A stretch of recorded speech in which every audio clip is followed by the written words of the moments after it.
So we might just leave that sitting there for a minute, yep, and then we can just scroll through. Because I think, well, actually I might run through it now so that it doesn't actually distract us, because I think one of the reasons that I'm doing what I'm doing, and let me tell you, as a little girl, one of the last things you ever dream of being is President of New South Wales Farmers, you know, just doesn't enter into the equation, you know. Princesses, queens, you know, maybe nurses, doctors, lawyers, but here I am as President of New South Wales Farmers, and it's a great role, but it's one I never dreamed of doing. And the reason I'm doing it is because I'm very passionate about agriculture. I'm very passionate about food producers. My husband is a fourth generation farmer on the same farm, and I have an 18-year-old son who's got 2 exams to go before he's finished his schooling, and he also, his first round of schooling, I haven't let him in on that secret yet, he has to go around again yet, and he's very passionate about being the fifth generation farmer on our farm. And I was talking to somebody earlier about advocacy, which hopefully some of you have heard about. It's the new sexy word about being positive about agriculture. And I'm a great advocate. And I think that we farmers need to be great advocates if we want to stay in the game, really. So what we're seeing on the screen now is one of the reasons that I have to say that I did become involved initially in New South Wales Farmers. My husband has been a member for a very long time. His family have been members for a very long time. They've always believed in the power of a single voice and the need for a strong voice. But the reason we became active was all to do with what's on the screen now. And I'm sure some of you have already seen these slides, but they're worth whipping through again because I do have a special focus on Western Sydney. So across the state at the moment, we have a large amount of the state, more than 50%, currently under mineral and petroleum title of one sort or another. They're the current mineral titles that we have, and they're the current mineral titles added on the mineral title applications. Then we have the current coal titles plus the coal title applications. Then we have the current petroleum titles and the current petroleum title applications and the rivers. And if you could imagine the rivers as I think Costa might even say something like the lifeblood of the land or something like that, if I'm reading you right, then in actual fact you can just have a look at that and see how much of our wonderful food-producing land is actually currently under threat of mining or coal seam gas and the impacts that industry poses. Now what I did want to just show you, and I'm sure again some of you have probably seen this map, but I think you need to see it, are the current petroleum titles just here in Western Sydney. And if you can't see it very well on screen, you can go into the department's website. They have a website called MinView, and you can access it there, and you can have a good look at exactly what titles are overlying your land or your farms or your houses and your suburbs here in Sydney.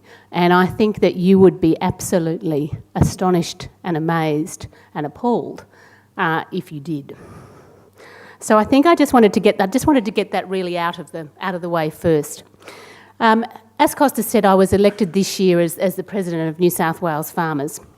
And our main role is really to lobby politicians of all persuasions to ensure that their decisions don't unfairly impact on our food and fibre producers, because we don't actually just grow food, we grow fibre as well.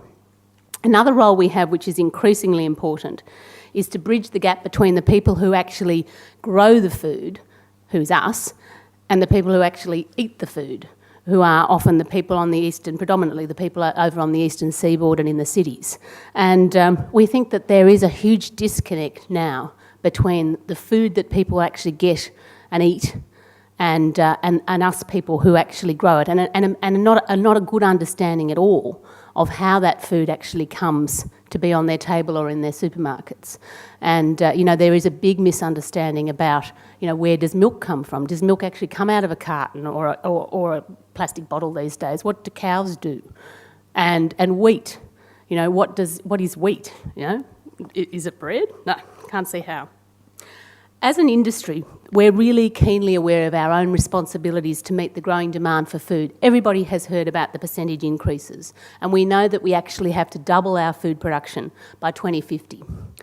Look, we're ready for it. As a sector, we've done it before, and we continue to innovate and find new ways to produce more food with the same amount of land and water. But the reality facing our sector now is not producing more with the same, it's actually producing more with less land and less water. I'm going to focus on the first of these here because while land use conflict is not a new concept to many farmers across New South Wales, in many ways, and you might be amazed to know, because you hear about the Liverpool Plains, you hear about the Hunter Valley, but in many ways, the Sydney Basin really is the front line for the current conflict. Agriculture on the Sydney fringe plays an incredibly important role in providing the city with fresh fruit and veggies. The value of production in the Sydney Basin is in excess of $1 billion, or in food terms, 80% of Sydney's mushrooms, 90% of Sydney's fresh vegetables, almost all the Asian vegetables sold at the Sydney markets, and over 50% of Sydney's tomatoes. Despite this enormous production, this wonderful production of fresh produce, we are already seeing imports of fruit and vegetables rising sharply. At the moment, we are importing 34% of the fruit we consume and 19% of the vegetables. That's a startling figure. Figures like this highlight how important agricultural production on Sydney's fringe really is. Alison talked about food miles. How important is it to have this food grown right here on your doorstep? Despite this, though, under the former Keneally government's metropolitan strategy, we were set to see 53% of Sydney's fruit and vegetable producers displaced by development corridors to the northwest and southwest of Sydney by 2036. At the same time, every fruit and vegetable grower currently falls under one of the exploration licences for coal seam gas, as you would have seen on the map, which blankets Sydney's west. These are two of the many issues which New South Wales Farmers is currently advocating strongly on. The encroachment of housing further into agricultural lands, not only in Sydney but also in other key food-producing areas of the state, is a significant issue. I've outlined the projected footprint of that impact here in Sydney, but we find the real effects go well beyond that.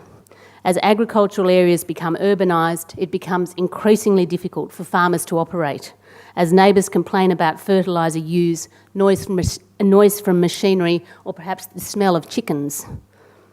The landholders who were there first finally become the subject of enough complaints that they have no choice but to change their land use too. This means that as established buffer distances move northwest and southeast to keep pace with Sydney's expansion, the footprint moves further each time the council has formally approved. I can't tell you how heartened I was to hear Alison's story about the chicken farm, and I'm going to take that back and share it with my council because unfortunately so often we hear the other stories about the farmers who have been forced out because people who've come into their neighbourhoods. Relocation for these people is an option, but not a very good one. The quality of the produce, the cost of transport and the carbon footprint of production all change dramatically when the point of production is moved further from the point of consumption. We're talking food miles again here. What is needed is strong government policy which recognises that for urban development to increase, so must food production. We're having 1 million more people out here in the West, how are we going to feed them? We have to allow peri-urban farmers to continue operating. We need to find a way for them to do so. Another area in which we have been very vocal is the debate around mining and coal seam gas on prime agricultural land. Much of this has come out of proposals to develop open-cut mines on the Liverpool Plains, some of the most productive farming country in the world and the land that I call home. Currently, well over half the state is covered by titles for coal, mineral, coal seam gas exploration or production, as you've seen on the maps. Many people's homes are covered without their knowledge. The Sydney Basin is no different, where we have a handful of companies holding a patchwork of licences which cover every inch of the metropolitan area. At Penrith here, where we stand tonight, we're covered by PEL2, which is held by AGL. As you head towards the city, at about Blacktown, you start entering into Macquarie Energy territory. What does this mean for food production? That's a question that is yet to be answered in any detail at all by these companies. The process for extracting coal seam gas often involves a process known as hydraulic fracturing or fracking. That means pumping a mixture of chemicals, water and sand into the coal seam at high pressure to fracture the rocks and the coal seams. They then drain the water from that seam to release the gas. The question I and many farmers have is what effect does that have on the aquifers above that our businesses and our communities and our houses and our people rely on? Most companies acknowledge that there will be some effects, but they very much vary on the specifics of what that will be, how long it will take, and what will happen at the end.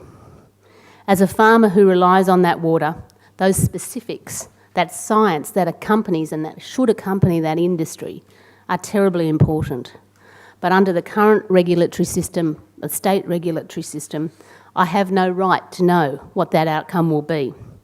I simply have a small window to agree with the company about the terms of their access, and failing that, I can be taken to arbitration and fined for obstructing entry.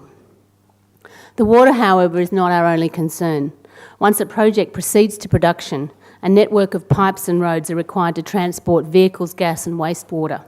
Thousands and thousands of tonnes of salt are produced and must be disposed of, and issues about biosecurity arise with increased traffic moving from farm to farm. Before coming to power at the last New South Wales election, the O'Farrell government committed to the Strategic Regional Land Use Policy, which seeks to protect landholders, their water and strategic agricultural lands right across New South Wales. New South Wales farmers and myself personally was heavily involved in the development of that policy and is committed to ensuring the reforms it outlines are implemented before any further development can proceed that will have such huge impacts on our lands. To date, the implementation process has been a very difficult one, with fairly limited progress being made since the last election. It is becoming unclear whether upfront exclusion zones will be established, which would mean continued uncertainty for farmers and miners about where agriculture or extractive industry can develop. It also remains to be seen whether the approvals process for interference with aquifers will be strong enough to require CSG companies to actually prove that their practices are safe before being allowed to proceed. This is certainly an issue for the Sydney Basin, as new developments are assessed in Camden and St Peters, and an issue for every consumer who wants access to clean and plentiful water and food grown here in New South Wales. A key issue for New South Wales farmers is also the way that landholders are being treated by these companies. Whether you're in the towns or out in the bush, it seems to make no difference. The position that landholders are placed in by the legal framework means that there is no obligation on companies to recognise the existing business, the existing enterprise, the existing food production enterprise or agricultural business that they are interfering with.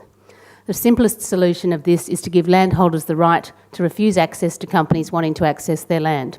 They do it in WA, they don't do it here. This is not about denying access to publicly owned resources.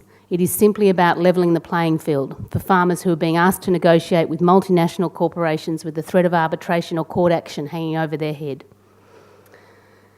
These are just a snapshot of two of the issues facing agriculture in the Sydney Basin and indeed right now in New South Wales.